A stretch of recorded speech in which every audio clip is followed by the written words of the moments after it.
Bueno, yo pienso que hay como que dos niveles de cómo podemos entender la herencia del pensamiento filosófico.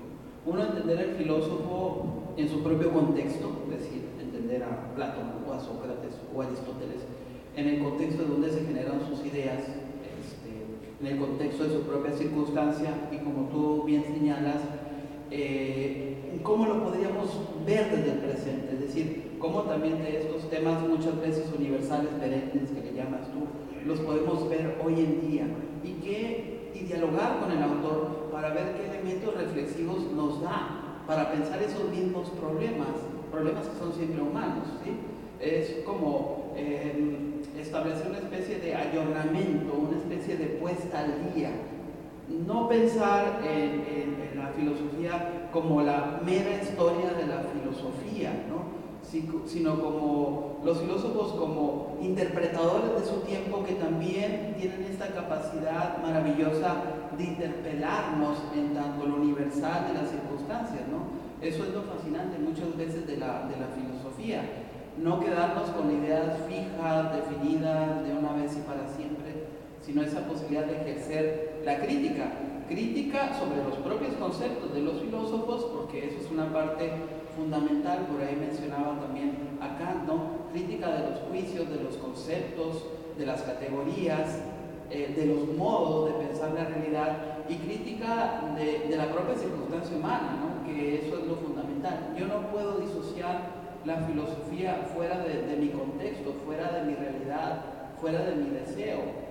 En particular, yo pienso que la filosofía es este ejercicio de razón y de pasión, y a partir de eso intento dialogar con estas ideas, con estos pensamientos.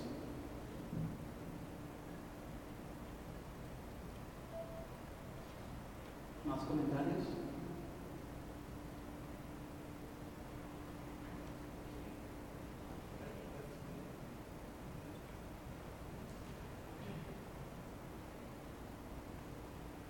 ¿Cuál sería la utilidad práctica de la investigación filosófica?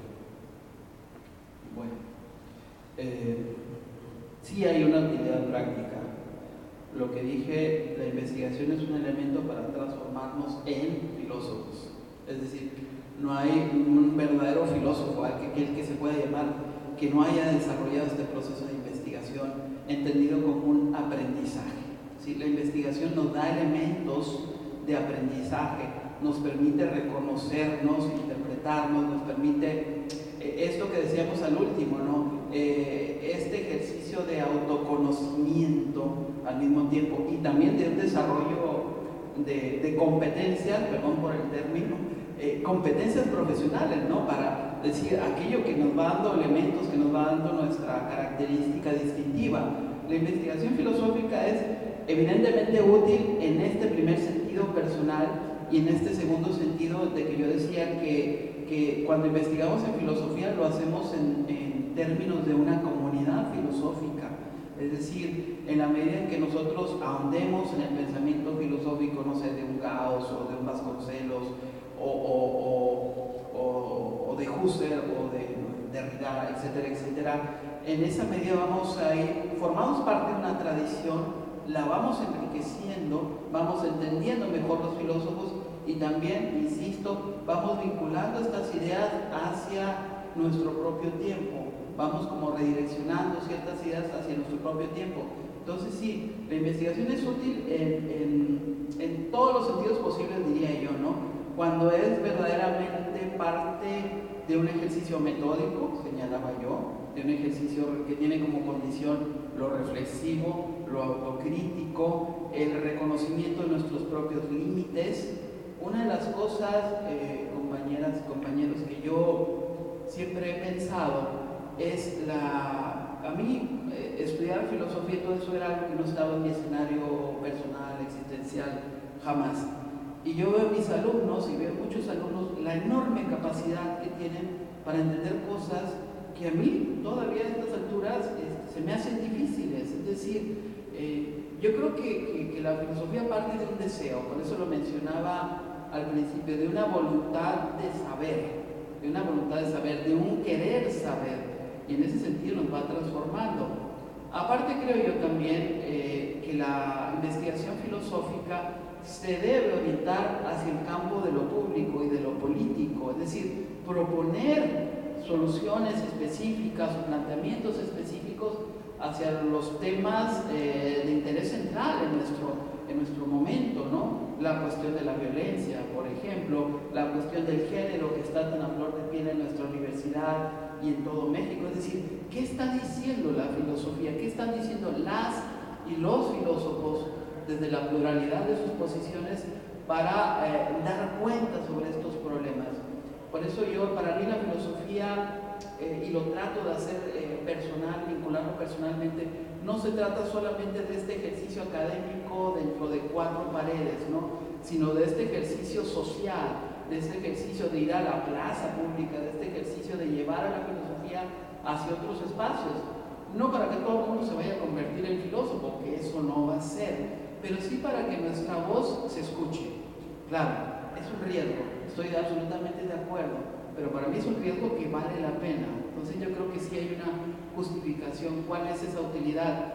Ahora, si me dice, en el campo más profesional de volverse un investigador, que es un campo muy competido, muy complejo, bueno, pues hay una utilidad incluso económica ya en esos términos, pero eso tiene también sus asegúnes, ¿no? Ya decíamos que el sistema mediante el cual los investigadores estamos determinados al conjunto de producciones, textos y más textos, conferencias, charlas, etcétera, etcétera, puede demeritar esta capacidad disruptiva del pensamiento filosófico.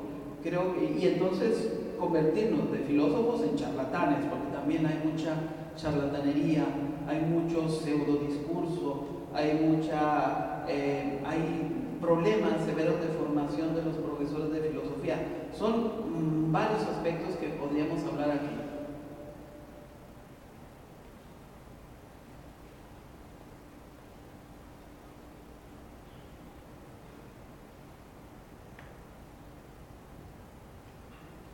Hola, buenos días. Como mencionaba Marcelo, pienso un poco como profesionistas de filosofía o de humanidades, cómo buscar construir conocimiento colectivo, ¿no? O comunitario o social. Y esto me parece que es una motivación muy diferente a la que podría justificar Descartes diciendo que es un bien para el Estado la práctica de la filosofía.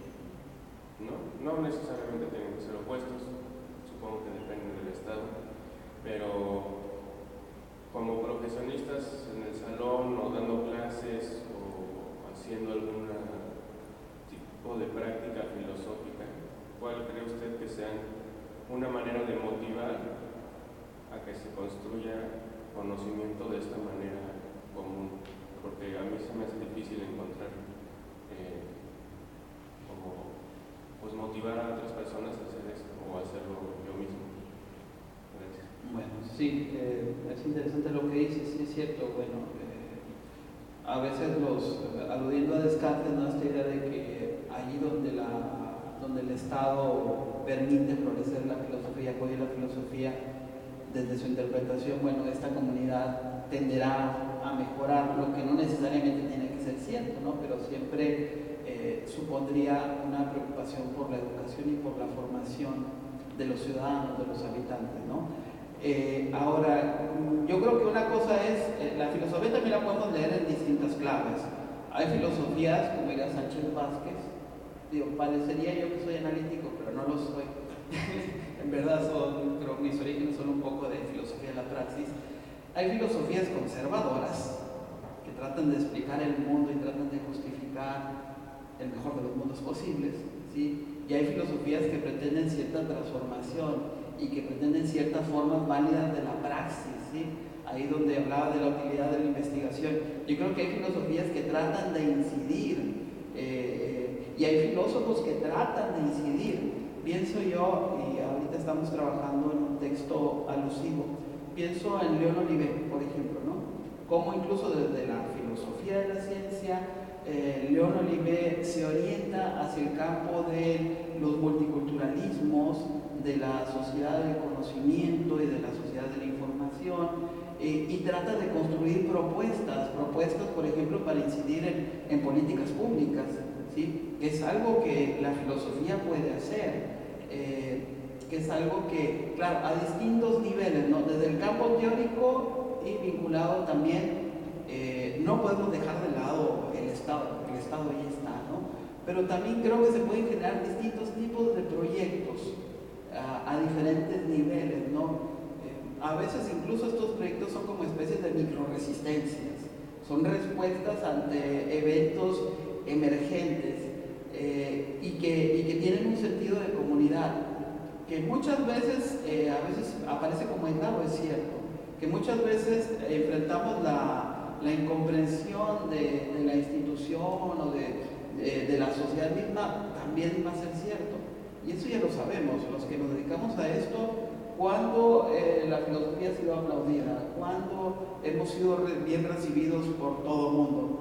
Nunca ha sido así y creo que nunca va a ser así, y menos en estos tiempos tan dogmáticos, tan verticales.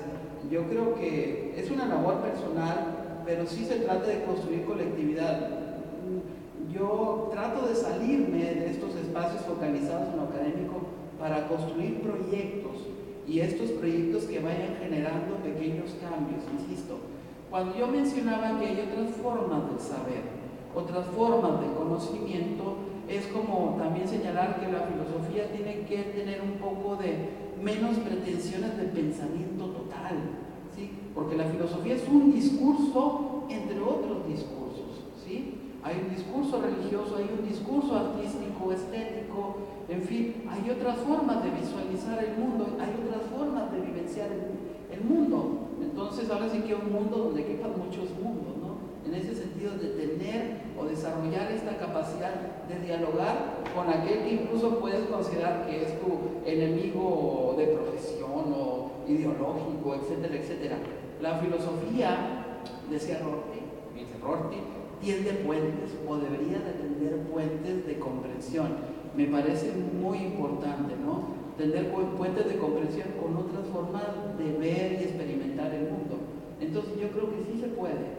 De repente no queda muy claro, ¿no? Cuando tú hablas de estos, cómo intervengo, cómo construyo, sí hay. Pero creo que a nivel de lo académico esto es muy incipiente, muy incipiente. Creo que las facultades de filosofía, esto apenas se está empezando a visualizar. Hace falta recorrer mucho trayecto para visualizar más la filosofía, pero yo creo que lo tenemos que hacer. Sí, mencionaba hace un momento sobre la necesidad de un método para conocer nuestro objeto de estudio. Pero ¿qué pasa cuando nuestro objeto de estudio nos impone un método? Me gustaría que nos comentara algo al respecto. Hablaríamos entonces de una especie de dicotomía metodológica frente a una realidad determinada. Yo creo que, bueno, depende del contexto, ¿no? Hay que tener una relación estratégica con nuestro objeto de estudio y con las circunstancias, ¿no? A veces en la educación formal, porque creo que un poco estás aludiendo a eso,